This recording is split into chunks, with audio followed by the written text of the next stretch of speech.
സീതാസ്വയംവരം. ബാലകന്മാരെ പോക മിഥിലാപുരിക്കു നാം, കാലവും വൃഥ കളഞ്ഞിടുകയരുതല്ലോ. യാഗവും മഹാദേവ ചാപവും കണ്ടു പിന്നെ വേഗമോടയോധ്യയും പുക്കുതാതനെ കാണാം. ഇത്തരമരുൾ ചെയ്തു ഗംഗയും കടന്നവർ സത്വരം ചെന്നു മിഥിലാപുരമകം പുക്കു. മുനിനായകനായ കൗശികൻ വിശ്വാമിത്രൻ മുനിവാടം പ്രാപിച്ചതെന്നു കേട്ട നേരം ജനകമഹീപതി പൂജാസാധനങ്ങളുമെടുത്തു ഭക്തിയോടും ആചാര്യനോടും വൃഷ്ടിവാടം പ്രാപിച്ച നേരം ആമോദപൂർവം പൂജിച്ചാചാരം പൂണ്ടു നിന്ന രാമലക്ഷ്മണരെ കാണായി നൃപേന്ദ്രനും, സുന്ദരന്മാർ ഇവരാരെന്നു കേൾപ്പിക്കണം, നരനാരായണന്മാരാകിയ മൂർത്തികളോ നരവീരാകാരം കൈക്കൊണ്ടു കാണായിതിപ്പോൾ. വിശ്വസിച്ചാലും മമ വാക്യം നീ നരപതേ. വീരനാം ദശരഥൻ തന്നൂടെ പുത്രന്മാരിൽ ശ്രീരാമൻ ജ്യേഷ്ഠനിവൻ, ലക്ഷ്മണൻ മൂന്നാമവൻ.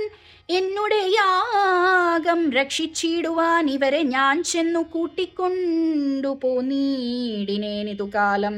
പാരമേശ്വരമായ ചാപത്തെ കാൺമാനുള്ളിൽ പാരമാഗ്രഹമുണ്ടു, നീ അതു കാട്ടിയിടേണം.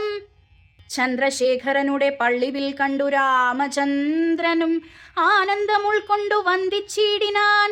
വില്ലെടുക്കാമോ കുലച്ചിടാമോ വലിക്കാമോ ചൊല്ലുകെന്നതു കേട്ടു ചൊല്ലിനാൻ വിശ്വാമിത്രൻ. എല്ലാമാകുന്നതു ചെയ്താലും മടിക്കേണ്ട, കല്യാണമിതുമൂലം വന്നുകൂടിയിടുമല്ലോ.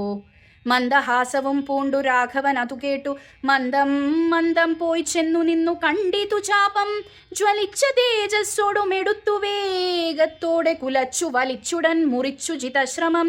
നിന്നരുളുന്ന നേരം ഈരേഴു ലോകങ്ങളും ഒന്നു മാറ്റൊലി കൊണ്ടു വിസ്മയപ്പെട്ടു ജനം.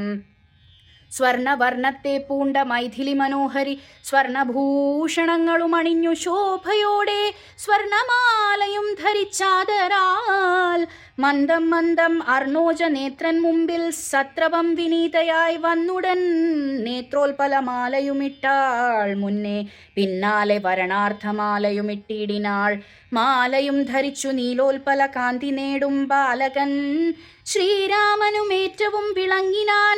ഭൂമി നന്ദനയ്ക്കനുരൂപനായി ശോഭിച്ചിടും ഭൂമിപാലക ബാലൻ തന്നെ കണ്ടവർകളും ആനന്ദാംഭുതി തന്നിൽ വീണുടൻ മുഴുകിനാർ. മാനവവീരൻ വാഴ്കെന്നാശിയും ചൊല്ലിടിനാർ.